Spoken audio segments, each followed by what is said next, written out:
Welcome to the Module 3 presentation. Group 3 includes Josh, Valerie, Tina, and Matt. Today we'll be discussing dangers in leadership, technical versus adaptive challenges, getting on the balcony, and exercising politics within leadership.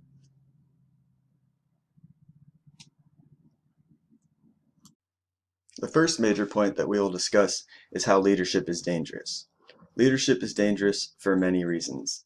The main two reasons that leadership is dangerous is that you, as a leader, have both external and internal forces that you must struggle with. The external forces in which cause struggle and resistance come from other people, which may or may not like your leadership style or the things that you're asking of them. There are many ways in which they may try to attack you as a leader and try to bring you down. The authors brought up four major points in which external forces may attack you. The first way in which external forces may attack your leadership is when you try to propose change. They may directly attack you and try to shift the debate to your character and style in an attempt to avoid the initiative that you are trying to propose. The second way the external forces may attack you is by marginalizing you and your positions. They will try to make you so identified with one issue, like the authors state, your broad authority is undermined. The third way in which the external forces may attack you is by diversion. They may try to make you so preoccupied and overwhelmed with day-to-day tasks that you are diverted from your overall goal. The final way the authors stress that the external force may attack your leadership is by seducing you as a leader. They will make you feel so fearful of losing their support and affection that you will fail to demand them to make the necessary sacrifices needed to succeed in your goal. Even if you are successful in defending against external forces, you still need to be made aware of your internal forces that can bring you down. The authors state that the biggest thing as a leader you need to be able to do is to manage your hungers.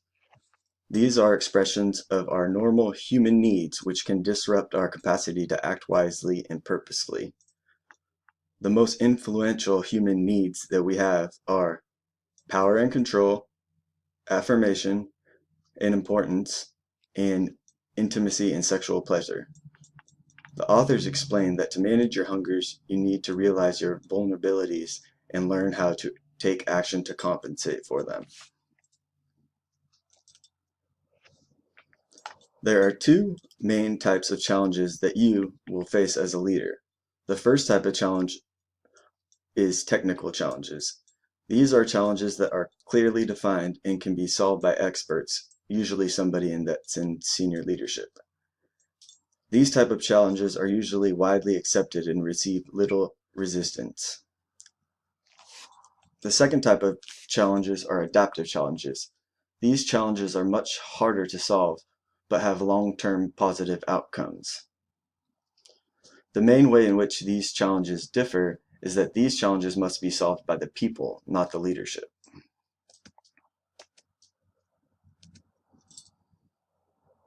The adaptive challenges are often met with much resistance due to the many changes that you must ask an employee to make.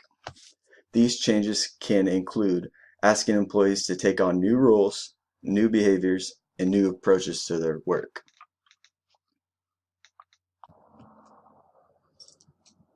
Now that I have gone over the different dangers associated with leadership and discussed the differences of technical and adaptive challenges, I will be turning it over to Tina, who will introduce our leader and apply these theories. Thanks, Josh. As Josh mentioned, my name is Tina. I'd like to start off by introducing our leader. We chose Ellen DeGeneres to be our leader. Ellen began as a comedian and started a career in television. While beginning this career, she went public with her sexual orientation on a national platform in 1997. It's important to remember that in 1997, being gay was not a commonly publicized thing. It was not accepted at all, really, so this took a lot of bravery and was essentially a gamble for her career. She now hosts a popular talk show called Ellen. Ellen's leadership style could be described as transformational, which we learned about in Module 1. She's a humanitarian, animal rights activist, and believes overall kindness will help society progress. As Josh mentioned, we have two types of dangers within leadership, internal and external. Internal dangers of leadership could be a lack of self-confidence or lack of direction regarding beliefs. Ellen displays a huge amount of self-confidence when she decides to go public in 1997 with her sexual orientation. She felt she needed to be true to herself, even if that meant going against societal norms. Ellen also has a clear understanding of her beliefs and what she would like to do with her nationwide platform. External dangers come in a few different ways, however, direct attack is the most relevant in the case of Ellen. When she went public, she was threatened with the loss of her job, she received public criticism, and really just an overall lack of acceptance on a nationwide level. Next, we have technical and adaptive challenges. Of course, there are always technical challenges. Ellen may experience a lot of these in daily operations of her talk show. As Josh mentioned, adaptive challenges are the ones that can't be fixed by one leader but need to be fixed by society over time. Ellen makes pushes for adaptive change every day with her involvement in positive promotion of gay rights as well as animal rights.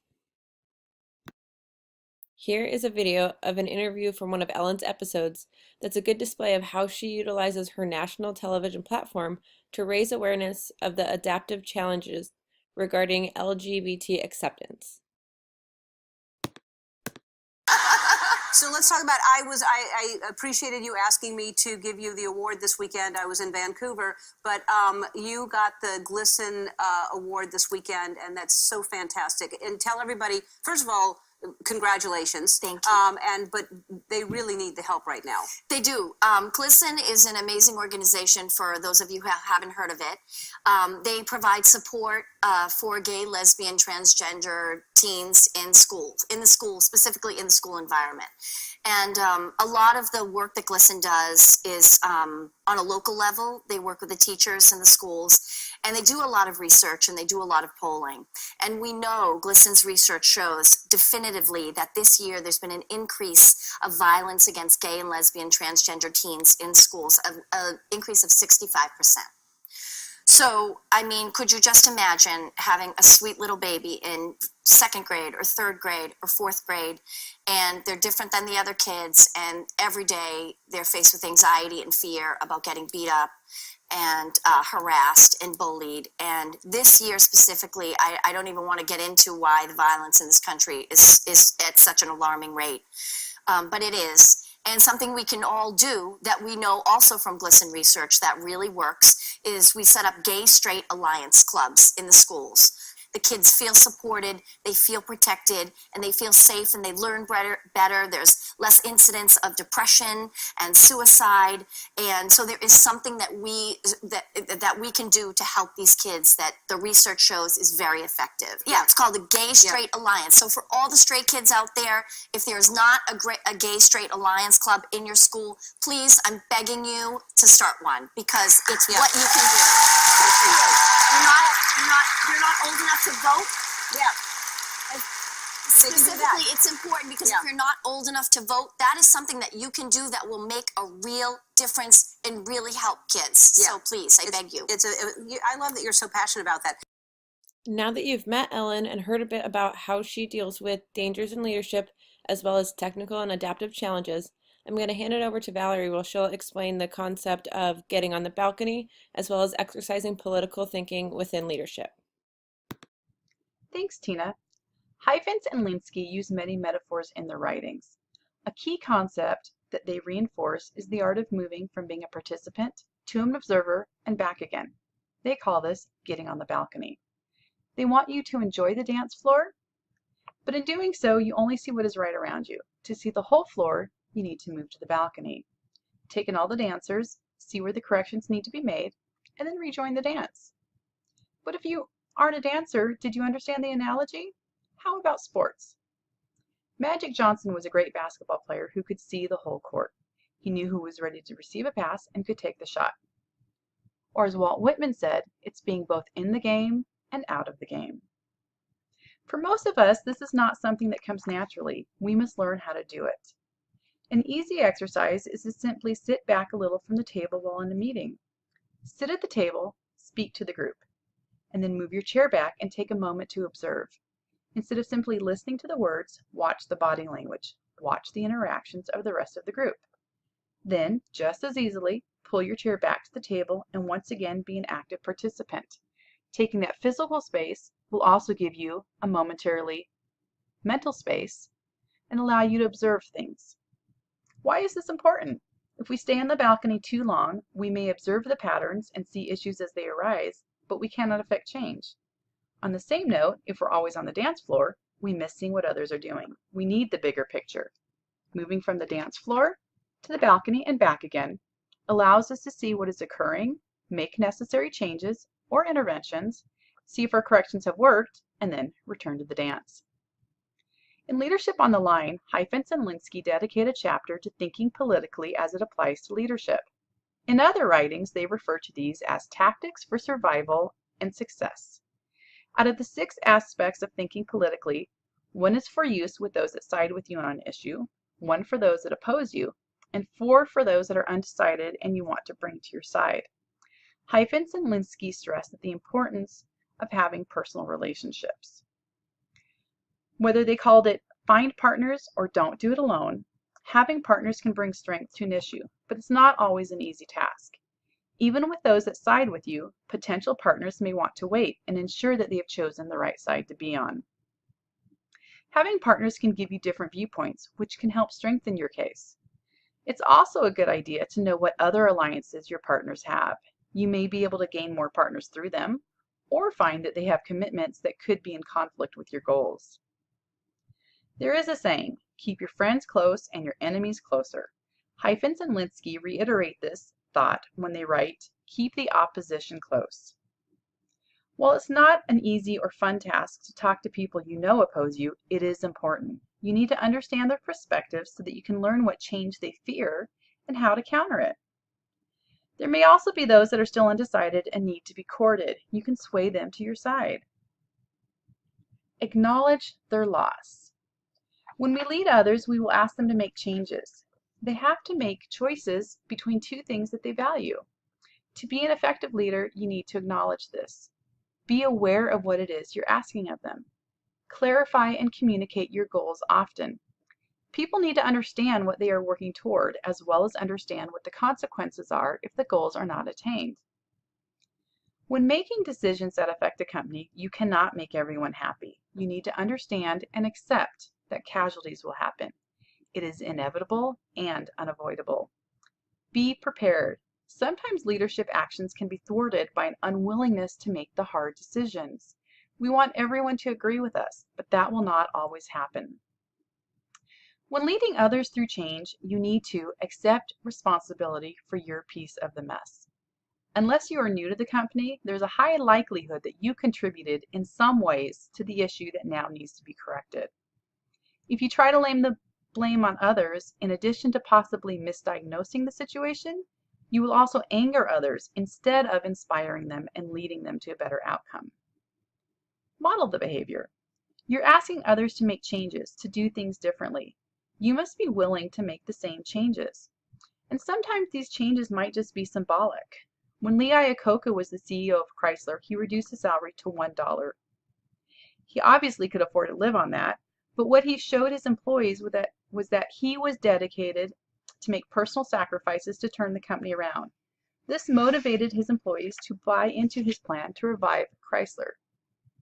You can use these tips to help make yourself a better leader. To see how Ellen uses them, here is Matt. Thanks, Valerie.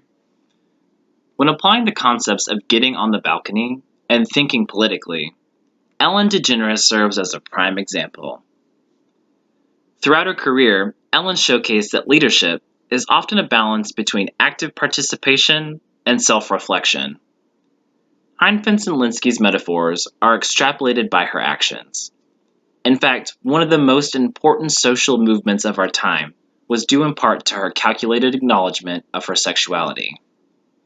In this, we do not assume Ellen read up on the dangers of leadership before her television reveal, rather that she understood the metaphorical dance between leading from the front and active followership. Her risks in identifying her sexuality prove that Ellen wasn't a mere contender. Rather, she was a gladiator, taking years of experience and determination into battle. As for her coming out, Ellen clearly identified the social implications that coupled her statement, yet she determined that some choices, while dangerous, needed to be done. So on April 30th, 1997, called the Puppy Episode, Ellen identifies her sexual orientation. Her 2 words, "I'm gay," not only created a cultural phenomenon, but also sparked social and political unrest. Interestingly, the sexual orientation battle has been looming in American history since roughly 1870, wherein leaders across social and political platforms find dangers opposing and supporting a broader LGBT agenda. Despite these challenges, Ellen proved that with enough political savvy and a strong social platform, change is possible. All leaders take risks by putting themselves in public light. This opens the door for criticism and scrutiny. In Ellen's case, she was told she had to hide who she was for the mere sake of publicity. Therefore, in 1996, she decided to start bargaining with the television company and producers to allow her character to come out on national television. This was a huge and dangerous social risk in 20th century America. Unsure of the magnitude of the danger, we can also apply it to other notable leaders, such as Martin Luther King Jr., who struggled with civil rights and promoted a social and political change to American ideals. Or the Pope, as seen in Group 2's presentation, who continually struggles uniting a global community under faith. Or even Steve Jobs from Group 1's presentation, who spent his career and life battling naysayers and a socio-political climate indifferent to change. But back to Ellen. Political issues are relevant in most things we do, especially within leadership. When Ellen decided to go public, she was initially addressing a personal issue. However, the issue was larger than herself. In fact, she was speaking for a national and global community facing the same struggle. An important political body that she campaigned against was none other than the Department of Defense. In fact, Ellen was instrumental in recognizing and facilitating change among the 20-year law discriminating against sexual orientation in the military. Although she did not directly attack the Department of Defense for fear of social annihilation, she did promote the legal and social agenda of a newly Democratic Congress. Her actions were firmly identified when she received the Medal of Freedom Award in November 2016. Although she did receive the award, Ellen has not stopped her campaign to celebrate life and champion in a world of love and acceptance. Today, Josh explained the dangers in leadership by introducing the technical versus adaptive challenges. Then, Tina applied these challenges to our chosen leader. She invited you on a journey with Ellen DeGeneres and showcased her unyielding spirit. Next, Valerie explained Heinfence and Linsky's stylistic approach to getting on the balcony and discussed the political struggles faced by leaders. Finally, I walked you through how Ellen has applied this metaphorical leadership concept and proven to be a socio-political gladiator. For more information on our topic, please review and utilize our references. Thank you for watching and listening.